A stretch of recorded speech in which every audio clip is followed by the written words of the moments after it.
The Passover and the Feast of Unleavened Bread were only 2 days away. The chief priests and the teachers of the law were plotting to arrest Jesus secretly. They wanted to kill him. But not during the feast, they said. The people may stir up trouble. Jesus was in Bethany. He was at the table in the home of Simon, who had a skin disease. A woman came with a special sealed jar. It contained very expensive perfume made out of pure nard. She broke the jar open and poured the perfume on Jesus' head. Some of the people there became angry. They said to one another, "Why waste this perfume? It could have been sold for more than a year's pay. The money could have been given to poor people." So they found fault with the woman. "Leave her alone," Jesus said. "Why are you bothering her? She has done a beautiful thing to me. You will always have poor people with you. You can help them anytime you want to. But you will not always have me. She did what she could. She poured perfume on my body to prepare me to be buried. What I'm about to tell you is true. What she has done will be told anywhere. The good news is preached all over the world. It will be told in memory of her." Judas Iscariot was one of the disciples. He went to the chief priests to hand Jesus over to them. They were delighted to hear that he would do this. They promised to give Judas money, so he watched for the right time to hand Jesus over to them. It was the first day of the Feast of Unleavened Bread. That was the time to sacrifice the Passover lamb. Jesus' disciples asked him, "Where do you want us to go and prepare for you to eat the Passover meal?" So he sent out 2 of his disciples. He told them, "Go into the city. A man carrying a jar of water will meet you. Follow him. He will enter a house. Say to its owner, 'The teacher asks, where is my guest room? Where can I eat the Passover meal with my disciples?' He will show you a large upstairs room. It will have furniture and will be ready. Prepare for us to eat there." The disciples left and went into the city. They found things just as Jesus had told them. So they prepared the Passover meal. When evening came, Jesus arrived with the disciples. While they were at the table eating, Jesus said, "What I'm about to tell you is true. One of you who is eating with me will hand me over to my enemies." The disciples became sad. One by one they said to him, "Surely you don't mean me." "It is one of you," Jesus replied. "It is the one who dips bread into the bowl with me. The Son of Man will go, just as it is written about him. But how terrible it will be for the one who hands over the Son of Man. It would be better for him if he had not been born." While they were eating, Jesus took bread. He gave thanks and broke it. He handed it to his disciples and said, "Take it. This is my body." Then he took a cup. He gave thanks and handed it to them. All of them drank from it. "This is my blood of the covenant," he said to them. "It is poured out for many. What I'm about to tell you is true.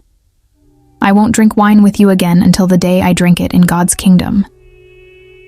Then they sang a hymn and went out to the Mount of Olives. "You will all turn away," Jesus told the disciples. "It is written, 'I will strike the shepherd down.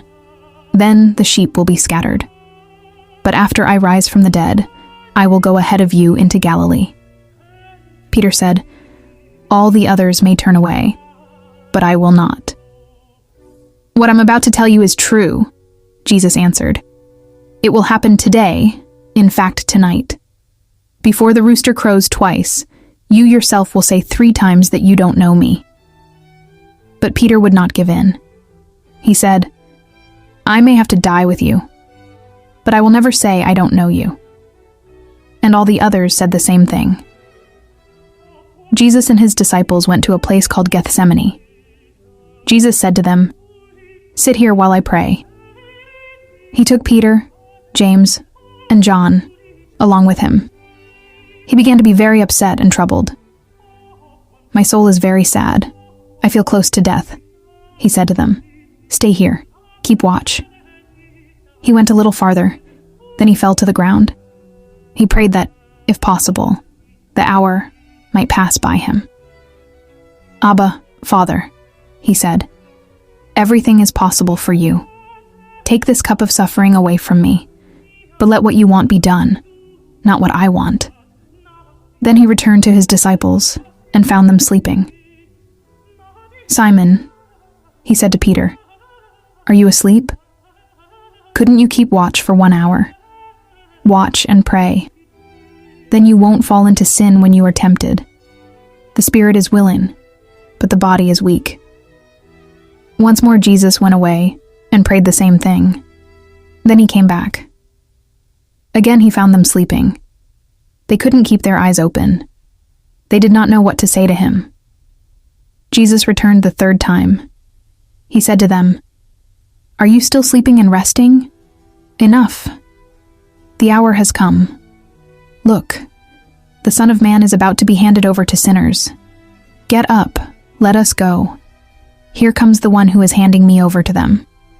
Just as Jesus was speaking, Judas appeared.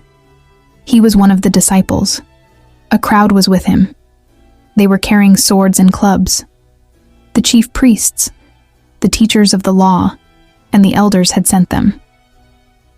Judas, who was going to hand Jesus over, had arranged a signal with them. "The one I kiss is the man," he said. "Arrest him and have the guards lead him away." So Judas went to Jesus at once. Judas said, "Rabbi," and he kissed Jesus. The men grabbed Jesus and arrested him. Then one of those standing nearby pulled his sword out. He struck the servant of the high priest and cut off his ear. "Am I leading a band of armed men against you?" asked Jesus. "Do you have to come out with swords and clubs to capture me? Every day I was with you. I taught in the temple courtyard, and you didn't arrest me. But the scriptures must come true." Then everyone left him and ran away. A young man was following Jesus. The man was wearing nothing but a piece of linen cloth. When the crowd grabbed him, he ran away naked. He left his clothing behind. The crowd took Jesus to the high priest. All the chief priests, the elders, and the teachers of the law came together. Not too far away, Peter followed Jesus. He went right into the courtyard of the high priest. There he sat with the guards. He warmed himself at the fire. The chief priests and the whole Sanhedrin were looking for something to use against Jesus. They wanted to put him to death. But they did not find any proof. Many witnesses lied about him, but their stories did not agree. Then some of them stood up. Here is what those false witnesses said about him. "We heard him say, 'I will destroy this temple, made by human hands. In 3 days, I will build another temple, not made by human hands.'" But what they said did not agree. Then the high priest stood up in front of them. He asked Jesus, "Aren't you going to answer? What are these charges these men are bringing against you?"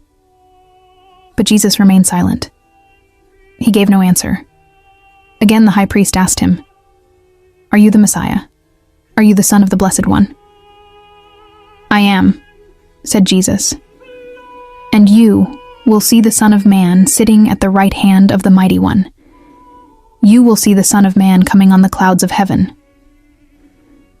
The high priest tore his clothes. "Why do we need any more witnesses?" he asked. "You have heard him say a very evil thing against God. What do you think?" They all found him guilty and said he must die. Then some began to spit at him. They blindfolded him. They hit him with their fists. They said, "Prophecy!" And the guards took him and beat him. Peter was below in the courtyard. One of the high priest's female servants came by. When she saw Peter warming himself, she looked closely at him. You also were with Jesus, that Nazarene, she said.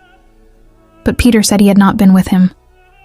I don't know or understand what you're talking about, he said. He went out to the entrance to the courtyard. The servant saw him there.